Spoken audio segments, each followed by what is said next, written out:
Hello you beautiful people and welcome back to Let's Play The Outer Worlds 2, where we are going now.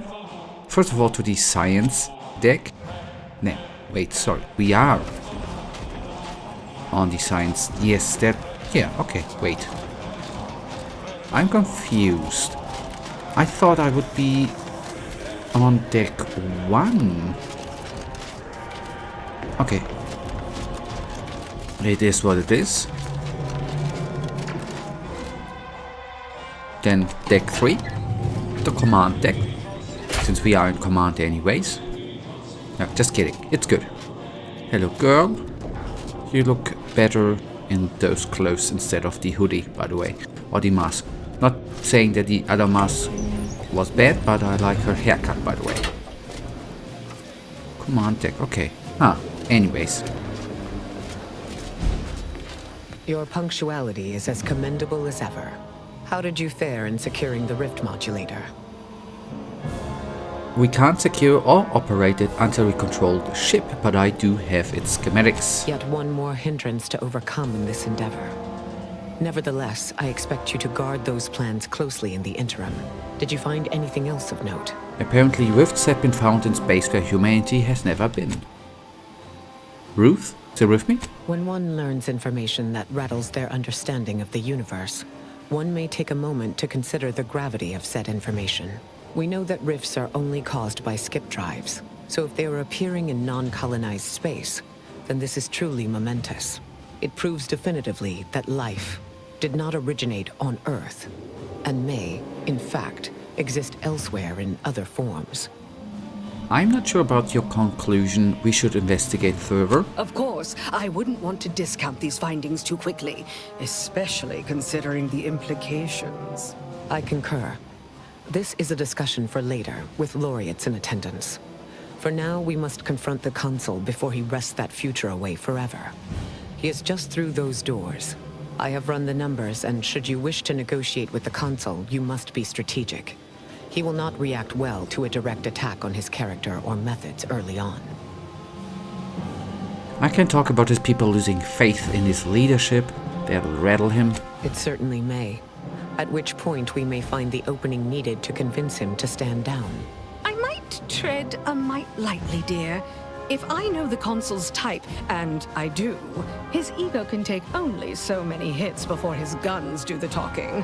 Simply goading may not be ideal. We didn't come all this way to negotiate. If he won't stand down, there are other ways, which I prefer, to be frank. The more we debate, the more time we squander. We must resupply and shore up whatever defenses we have quickly. And if you've something to say to any of us, Commander, I suggest you say it while you have the chance. No telling what awaits us beyond that door. I'd say it's been an honor. Well, I suppose we both know better by now. And we don't need to gear up. We have so many bullets and stuff. Even if I go through... yeah. Yep. Now, important updates. Intruder alert raised disk. Security protocols engaged. Change of command. New chain of command established. Sovereign Henry Varric's command removed. Consul Varric is chief in command. New access procedures. Prohibited without express permission of Sovereign Henry Varric. Automatically routines to deliver meals and correspondence established. Okay.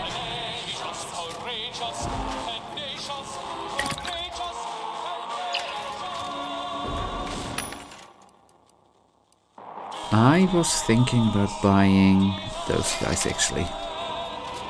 Why? But then we have similar amounts of everything. 716 here. Ain't that bad. From here we came. What do we have here?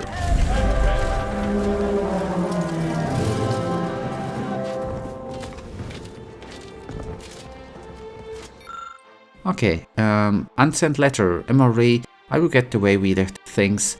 After our last meeting, grandmother always said, if a disagreement ends in shouting, shooting, and rising tempers, it is wise to look inward at your own ills before proceeding. I hope sincerely that you have done so. While I may not fully understand your aims with the Rift research or with using it to our advantage, as you said, I am willing to acknowledge them as valid, but you must in turn understand that my decision is final.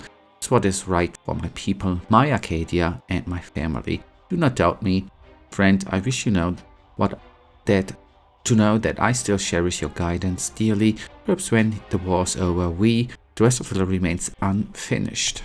Honorable to the last. The consul will pay. He will pay most dearly. Yeah. Ah, Redactor Esmond. Very punctual, good. Don't take a seat, this will be quick. My sentinels tell me you have some interesting ideas. Oh, easy, no need to break into a sweat. Interesting ideas can be useful in the right hands. Especially now that our partnership with the Order has become fraught. We may need our own version of their pacifying doctrine. Oh, so I do have a germ of an idea. A less grand version of the grand plan. Instead of atoms and particles and such, it's made up of us. All doing our part, like cogs in a machine. Interesting. A system where every subject believes they have a role to play. Enthusiastic obedience. Why, the Sovereign and I were thinking of this very thing. What should we call it? Well, I'm not sure. It's still just a germ of a concept, of a hint of an idea, you see. It's a whole new way of thinking. A new model of society. Quite the paradigm shift. Paradigm. Very good, Esmond. Say, you look frazzled, troubled by your own thoughts. Why don't you report to mental refreshment? My staff will personally see to your well-being. Ha. Ah, the distinguished presiding bishop herself has deigned to join us. What a charming surprise. Don't overlook the main attraction, dear. I even wore my finest battle attire. I might have known you'd conspire with our enemy and lead some foolhardy crusade against me. Loyalty has eluded you for years, after all. Sentinels, if you would. Forming an alliance was necessary to combat the irrationality of your foolish endeavor. Those who fail to show reason do not deserve to lead this colony. Now, stand down. I will not. I am saving this colony from itself, and ridding it entirely of traitors and trespassers like you.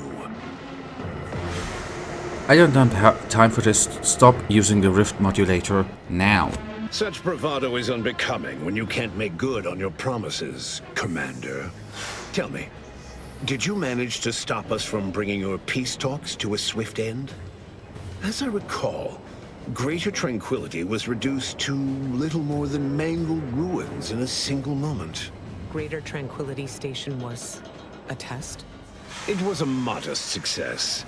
I had hoped it'd hobble Auntie's choice in the Order once and for all, but it has proven to be a valuable lesson in patience. I was able to buy the time to enact the very plan before you. Though, judging from that vacant expression on your face, it would appear you've no idea what I intend. Go ahead, enlighten me. Very well. Once the Rift destroys Arcadia, we shall edit the information stored within it and use the modulator to reshape our colony into its perfect form.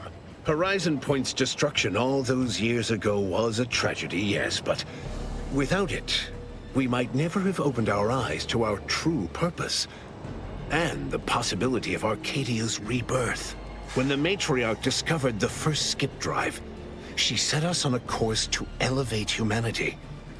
We're now writing our path, and I will do my part as the architect intended. I already know that the matriarch didn't invent skip drives. Why is that relevant? Intrepid, aren't you? Well, what's relevant is what came after. Our matriarch dissected this skip drive technology, learned its secrets, and enabled us to produce them en masse, which eventually led to the manifestation of rifts. But it was not until well after Horizon Point's untimely end that we understood the opportunity gifted us. the opportunity to reconstruct the colony in its perfect form. It is as the Grand Architect designed. And believe you me, I've no intention of letting you thwart our securing of a better future. One free of doubt and greed. Yeah, I know you think your plan is the right one, but you reconsider if you hear me out. Everything happens for a reason. That's your grand philosophy. It's difficult to reconstruct the colony if the rift kills you, and it will if you don't stop. Okay, first one. But you'll reconsider if you hear me out. Beware, Commander. The Consul is a master manipulator. Trying to speak with him may be more dangerous than simply slaying him on the spot. You're entirely out of your jurisdiction. And were I within reach, I would strike down this apostate dog myself. If you wish for me to entertain your argument, you will silence him. I'd rather silence you. Render judgment, arbiter. Consul Emory Thoreau, I accuse you of perfidy of the highest degree. Traitorism against the sovereign and his protectorate. I find you guilty on all counts. Prepare for absolution. You overeager fools. This is the last mistake you'll ever make.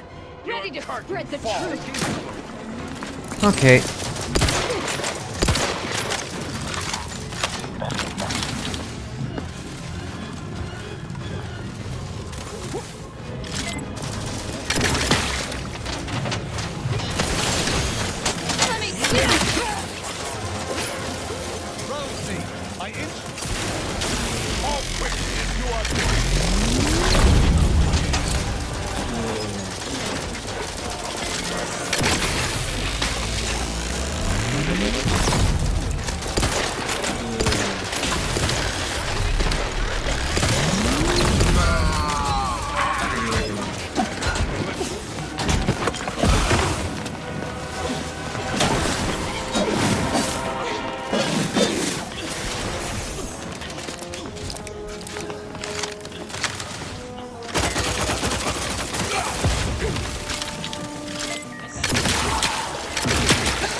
Holy cow. That was kinda insane, right? On the other hand, I'm really happy to the biocanister weapon already, or obviously was insane. How? Oh, nothing to loot with him.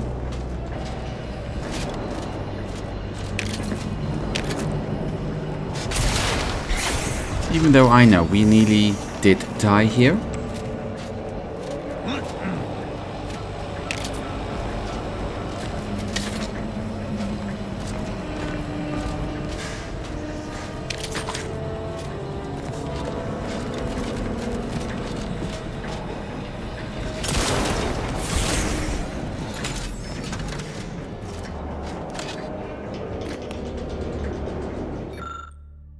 Error, the reconstitution has grown increasingly volatile and the Rift device has lost control capability. Closure of the Rift via conventional means is no longer possible. Brace for catastrophic event. If the readouts are to be believed, the Rift is on the verge of destabilizing completely. But the Rift modulator cannot be operated from this distance. It must be flown into the Rift. Wait. So you're saying one of us has to do it, right? Though it may be troubling to you, this conclusion holds no uncertainty. Someone present must do this. Maybe there's another way. Sometimes there is no alternative. This is one such time. Steel yourself. The Order Order and I will use the schematics and the processed rift data to mass-produce modulators that are usable at a distance.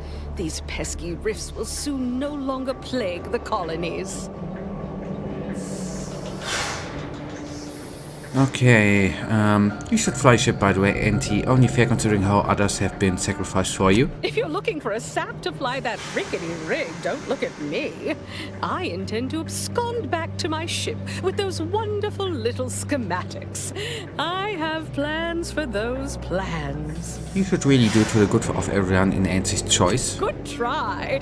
You do recognize I run a cutthroat meritocracy, yes? I'm a philosophical leader in the field of mercenary self-interest. You'll need to find someone else, I'm afraid. Now, hand over those schematics and make it snappy. Okay, we handle this girl now. Give humanity a chance. Sounds to me like some of us won't have to wait to experience the rift's perfection. I don't see why it has to be you, dear. I mean, I would, but I've spent much too much on prolonging my existence to cash out now. That is to say, thank you. The Order will continue refining the Rift technology for future generations' use. And I will personally ensure your sacrifice is remembered for the selfless action it is. So much for any pretext of honor. It would appear the responsibility of saving Arcadia falls to us. No need to belabor this. I will fly the ship. Back on greater tranquility, you wish to give me a chance to atone for my mistakes. I'd say that opportunity has come. No one's going in there without me. And I'll make sure she does this right if it's the last thing I do. And it will be. A more than motley pair. Can we be certain that they shall keep one another in check? No need, I'll do it. What leader would be if I didn't step up? One who chooses not to die needlessly. But if you are set on this, I would still join you. This is my mission too, and I'll not back down if there are others to carry out the rest. You're really keeping me from doing this, aren't you? And I can't talk you out of it? Fine. That's great. Finally I can end my misery, but don't forget to tell everyone about my heroics. Salvation awaits, Commander. I'm itching to reach it. Yes.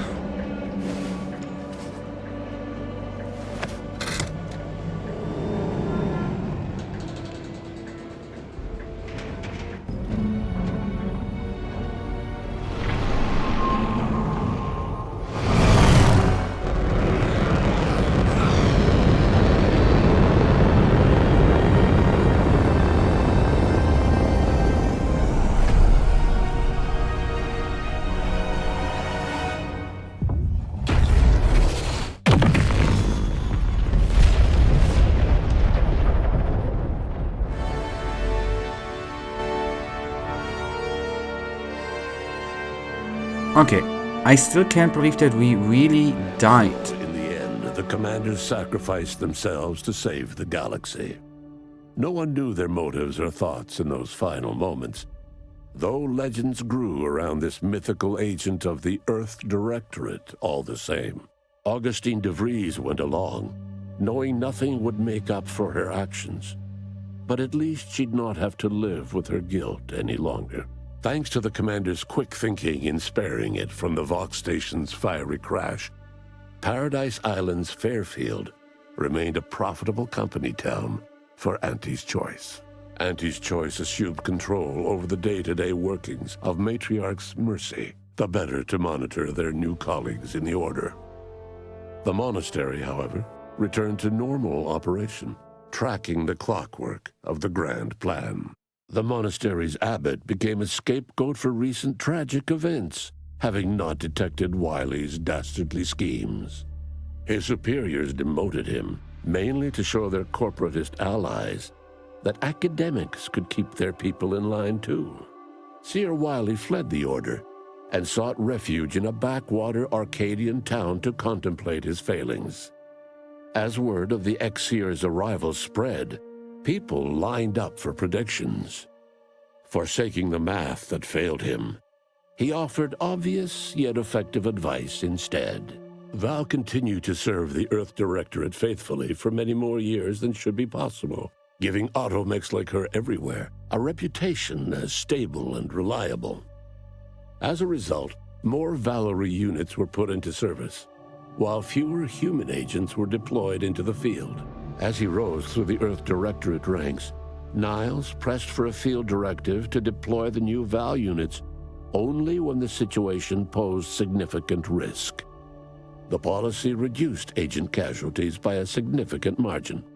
Oddly enough, in-office deaths increased by a not insignificant margin. Agent Niles Ibarra achieved the rank of commander, earning renown as a formidable agent, unafraid to challenge the status quo within the Earth Directorate. He recruited his friend Zebulon Tran to the Earth Directorate, a gesture of gratitude for not airing the Directorate's dirty laundry. Together, they vowed to reform the agency from within, so it might never again bargain with authoritarian governments. Ultimately, Niles rose to the position of Secretary General. His term saw the Earth Directorate at its most popular, or, in the eyes of corporations and tyrannical governments, most feared. Tristan never uncovered who actually killed the Supreme Arbiter, a failing that chipped away at his ability to arbitrate. His once promising calling eventually ended with him stripped of rank, programming menial automechanicals somewhere deep within the husk of Protectorate society. After thoughtful cogitation and calculation, Marisol slowly began to reject violence as the sole method for eliminating random variables. Not coincidentally, her social calendar began filling up. Asa finally achieved her dream of dying in a rift. All it took was a daring and blood-soaked heist of a modulator to create a rift that she then summarily leapt into. Thus Asa remained a fanatical member of the Glorious Dawn, spreading the truth of the rifts to her final agonized breath. With the modulator schematics shared as joint intellectual property, Auntie's choice and the Order's partnership remained steady, despite the need for constant compromise. For a time, the Arcadia colony thrived. Auntie Cleo went through the motions of accommodating the Order, yet privately aspired to keep free trade, anything but free. She began a new initiative. Any corporation or government that refused her trade conditions was promptly dealt with, either via takeover or strategic use of rifts. Auntie made her first public appearance in years, inspiring a fashion trend in bubble helmets. In no time at all, she won more public support than Ruth, which she sought to use as leverage when the time was right. Ruth Bassar proceeded to interface with the archive, an agonizing process that clawed away her lifespan. The archive computed that she was mistaken to compromise with the corporatists. To advance the plan, she needed to destroy them from within. So she proceeded to do just that. She had only been using the corporation for its logistical infrastructure. Auntie herself and at least some of her top executives needed to cease existing in Arcadia, either via assassination or skip-drive-assisted exile. Bassar stripped the power from the corporatists in subtle ways, until it was too late for them to stop her. Yet it remained unclear how long the Order could sustain its dominance once Ruth Bassar passed on to become one with the equation. Adrift without firm leadership, Protectorate subjects struggled with post-war life. A small band of hardliners collaborated to preserve their society in the face of Arcadia's new leadership. When Sovereign Varric was discovered in mental refreshment, the Order and Auntie's Choice bickered over what to do with him. They ultimately decided to announce his death, while letting him live the rest of his addled days behind closed doors aboard the undisputed claim. Until one day, Amos stumbled upon the Sovereign's private quarters and freed him, rocking the colony with a brief scandal. Despite the recent tumultuous events in Arcadia, it was business as usual for Free Market Station. Sub Rosa continued to supply the colony in the wake of the commander's actions. Unable to die in their sacred rift after it was closed, the Glorious Dawn heeded a new calling, seeking the modulators needed to create new rifts, so that they could die in those instead. The dangerous experimental research of Marisol's contact from Point Obviation lived on, with a Seer predicted 11.9% probability of yielding a universe-ending catastrophe. Meanwhile, an entrepreneurial work group of chemistricians unveiled a new flavor of purple berry crunch. The release of the skip drive schematics to the public domain resulted in new and exciting opportunities for independent manufacturers. However, unchecked use of the drives would ultimately lead to an even greater proliferation of rifts, once again imperiling the galaxy. Fortunately, the Order stepped in. Leveraging their partnership with Auntie's Choice, the Order sold rift modulators to all skip drive manufacturers for a modest price, thus preventing another outbreak of rifts, while Auntie's Choice made a tidy profit. The rifts across Arcadia and beyond were soon closed. Trade quickly resumed, with Auntie's Choice handling logistics. Yet, more than just goods and resources traveled the re-established trade routes. The Order's version of scientism spread as well. Many colonies stabilized, many thrived, and some even rose to an Arcadian level of prosperity. But there are still some that have never been heard from. All of these events turned on the decisive actions of the Earth Directorate agent and their unique way of navigating Arcadia, its disparate factions, social complexities, ubiquitous product placement, and arsenal of absurdly satisfying weaponry. But through it all, and to this day, Earth has remained inexplicably dark. Trophy earned The Outer Worlds 2. Well, guys, that was The Outer Worlds 2. And as usual, you know it. I had kind of a blast. I think I did enjoy part 1 a bit more, but yet I had a beautiful time. I am furious that we didn't see one more companion, but anyways, it is what it is. I do not know if there's gonna be DLCs, because I think sales were not as good as they wanted to be. Anyways, it is what it is. So we are gonna be seeing. I'm glad that I did play it though. I was looking forward. And well, we are gonna be seeing us in whatever Let's Play is gonna be next. For now, you know it. I, as usual, really thank you for watching. If you guys actually do have enjoyed today's episode, then please give me a little tinsy thumbs up and subscribe. And hopefully I see you in the next episode. Until then, I wish you all a wonderful day. Stay frosty. Bye.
congrats on reaching the ending.